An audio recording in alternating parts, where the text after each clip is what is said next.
Hey guys, how's it going? For this video, I wanted to sort of not quite revisit an old video because a while ago I did my 10 favorite drive circuits so far.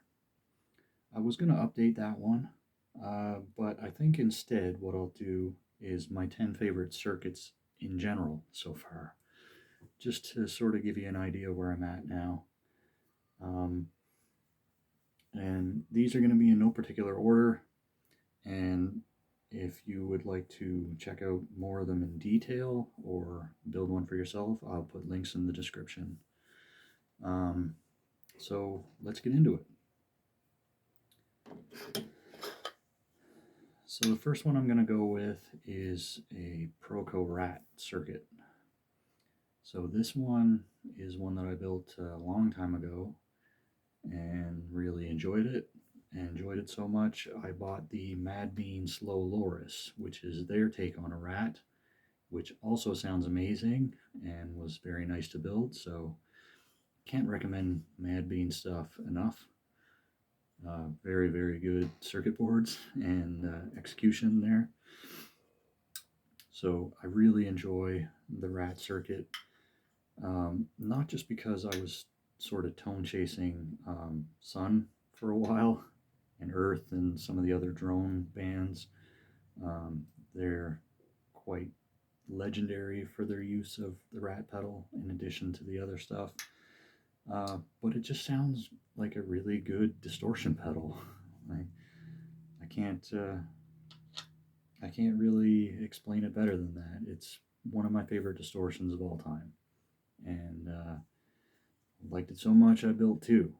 Actually, this is technically the third one I think I built, and there will probably be more in the future. So yeah, really, really good distortion pedal, one of my favorites for sure. So for my second favorite pedal that I've built so far, I'm going to go with another Madbean. I mean, the Rat I built before I built the Madbean. This one I wanted to build, couldn't find any information on it, and vintage pedals sell for like $2,000. So this is Madbean's Honeydripper, which I don't believe they sell anymore, which is a shame because I love this. It's their take on a color sound diphthonizer, I believe. So it's a formant filter, which is very similar to a not an Ottawa, but envelope filter is what I'm trying to think of. But it's more vocal, so there's very cool sounds you can get out of it. And I built this because I was obsessed with Blue Oyster Cult's song ETI, which has a very vocal sort of vowel-y envelope filter in the beginning, which I don't know what they used to get that. It could have been a talk box for all I know, but building this I think is probably the closest I ever got to that tone. So it's very specific, I guess, for me, but this is a fun pedal to play with anyway, just because it's so weird. So anyway, the Madbean Honeydripper. Okay, next up I'm going to go with a preamp pedal I built, and I believe it's the first preamp pedal I ever built, but it's still my favorite, the Sun Model T. If you've followed my channel, you've probably noticed that I posted the Coda Black Hole not too long ago, which is another version of the Sun Model T preamp. I think I prefer this. I don't know why. They're both great. But I don't know, maybe it's just because I built this first, or maybe it's because it's more like the amp, I suppose, because there's like a normal input and a bright input that you can switch between, or you can select both at the same time, which is like bridging it with a patch cable. Either way, I love this pedal, and this is the closest I ever got to Sun sounds by combining this with a Rat in front of it or with a Big Muff. Gets you really close to that drone metal sound from Sun and Earth and stuff like that. So yeah, really love this pedal. All right, next up is one that I've talked about before, but it's one of the first pedals I think I ever went after in terms of like I mean, I had built boosts and stuff, but this is one of the first ones that I really wanted to sort of hunt down and build properly, which is the ZVax Fuzz Factory, or in this case, the Madbean Chaos Agent, which is an easier to build, I believe. I mean, it's a circuit board, so it's not difficult to build, right? But um, it's basically a ZVax Fuzz Factory that uses easy to find parts, and it has one extra control for even more craziness. I love the Fuzz Factory just because of the noise you can get out of it, and it's, again, a weird pedal. I like weird pedals. So, yeah, there's not much I can say about it that I haven't already said. Um, ZVax Fuzz Factory, if you, like I said before, if you don't want to go through the hassle of hunting down germanium transistors, try out the Madbean Chaos Agent. I think you'll be pleasantly surprised. And even if you don't want to do that, the Fuzz Hugger Absinthe, I believe, is even easier.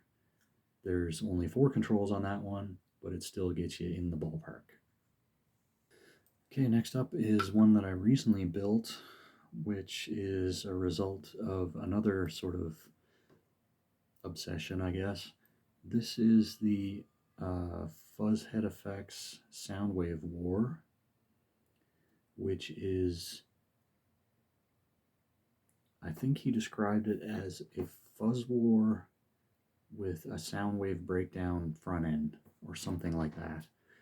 So he says it's more stable than a fuzz war, so I guess that means it's easier to execute without, because Death by Audio pedals, especially the fuzz war, I think, are notorious for being very finicky and hard to get working the way that they do. So, and I've had that problem in the past. I built a few fuzz wars now with varying degrees of success. First one I built went horribly, said I would never do it again, and now I've built like 2 or 3 afterwards. But this is my favorite one because it sounds to me more like what I remember a fuzz war sounding like. The other fuzz wars that I built all seem to have this upper octave to them that I don't remember a fuzz war having. But this doesn't seem to have that, and it still has all of the volume that a regular fuzz war does and the insane filter sweep that it does as well. And it's not a difficult build either, so yeah, I can't recommend this one enough. If you're after a fuzz war sound, try this one. I think you'll be pleasantly surprised. All right, and next up is a result of my obsession with Devin Townsend, I believe. All of these seem to have a theme going for them, so far anyway. But this is the Dr. Boogie. This is one of my favorite distortion pedals. I think it's supposed to be a Mesa Boogie emulator. I don't know exactly which one, so I can't tell you. But man, if you like high gain Mesa Boogie sounds, go for the Dr. Boogie. This thing is incredible. This is probably the closest I ever got to Devin Townsend's tone, or at least his high gain tone anyway. Combine this with 2 or 3 delays and reverb, and you'll get that old school sort of Devin Townsend sound. But yeah, in terms of high gain, it's tough to beat this. There's a couple that come close, but this is probably my favorite. And next up is one of the ones that I said would probably give the Dr. Boogie a run for its money, and that is the Defect, which is supposed to be a diesel VH4 style emulator. Now, I've built a VH4. I prefer, or I've built I've built a VH4 preamp pedal, and I prefer this to it. I think for a few reasons. Number one, this is easier to build than the other one. Number two, it's 9 volt.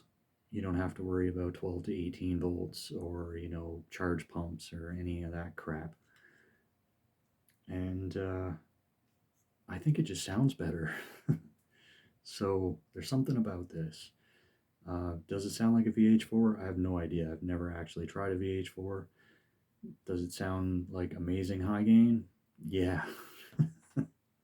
So, I don't know. If you're after sounds that use VH4 gain, like maybe Tool or, I don't know, modern Metallica, try this. It's not an easy build, but the actual VH4 preamp pedal is even harder. So, it's your choice. It's going to be difficult either way, but it's worth it. This is a really, really good pedal. Okay, next up, what are we on? I think we're on, this is number 6. Or 7. I think this is 7. So for 7, I'm going to go with another Madbean pedal. This is the last Madbean pedal on my little list here, I think. Or at least the last one that I have an actual Madbean PCB for. But this is the Madbean Naughty Fish, which is supposed to be, I think it's their take on a Mutron 5, which is an envelope filter. And it's a really versatile envelope filter. As you can see, there's 2 knobs and 3 switches. So it covers all kinds of ground. You can use it for bass. And it just sounds great. And once again, it's another weird pedal, which I love weird pedals. And if you like envelope filters, this is probably one of the best, I think. I've built a few now, and this is easily my favorite. I mean, the Diphthonizer is probably better than that, I think, but that's a formant filter, not necessarily an envelope filter. Even though they're both kind of similar territory, I would separate them. But anyway, Madbean Naughty Fish, love it. Okay, pedal number 8. This one was one I think I was a little bit surprised about. I'm not sure exactly what made me build it, but this is the Fairfield Barbershop. It's an overdrive pedal. I would classify it, I guess, as medium gain. So maybe somewhere in light distortion territory. I don't know how you guys classify this stuff, but it's really cool, and I think it's unique because it has the volume and drive like any other distortion pedal does, but instead of a tone control, they've gone for a sag control, which I believe limits the voltage, but it doesn't limit the voltage. Like if you've ever built a Fuzzhugger Ram the Man parts, that also has a sag control, but the sag control on that is too extreme. So if you drop the voltage too much, the pedal just stops working. Whereas with this, you could drop the voltage all the way on the control, and in this case, turning it all the way up gives you maximum sag, which is minimum voltage.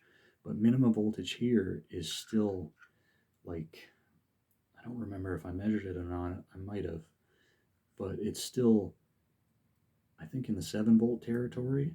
So it's not going to drop the voltage so much that the circuit stops working. But there's something about that control in this circuit that makes it sound incredible. So in the sea of overdrives and distortions, if you haven't built one of these yet, I would suggest that you try it. I think it's a unique sounding pedal compared to the other ones, and I really like it a lot. Okay, we're almost there. Next up is Classic. MXR Phase 90.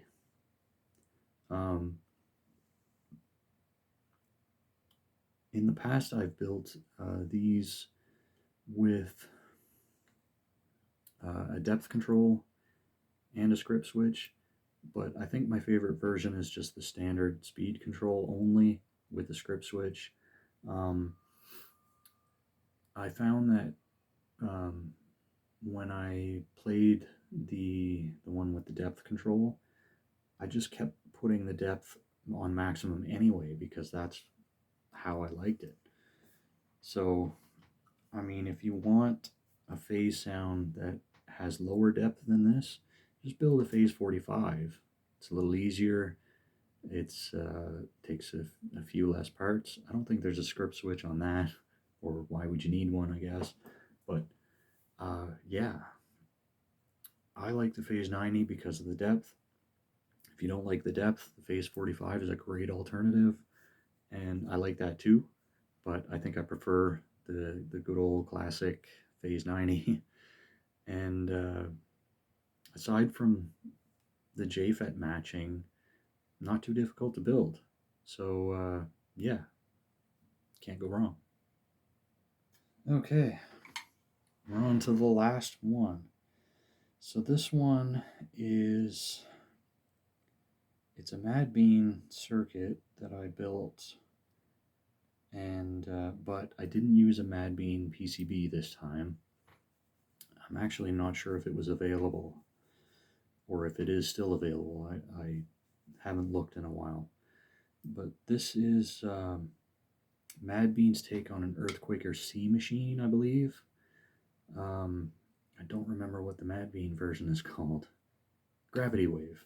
This is a Madbean Gravity Wave, which is their take on an Earthquaker Devices C machine, which is a chorus, I believe, but it's a chorus with all kinds of options.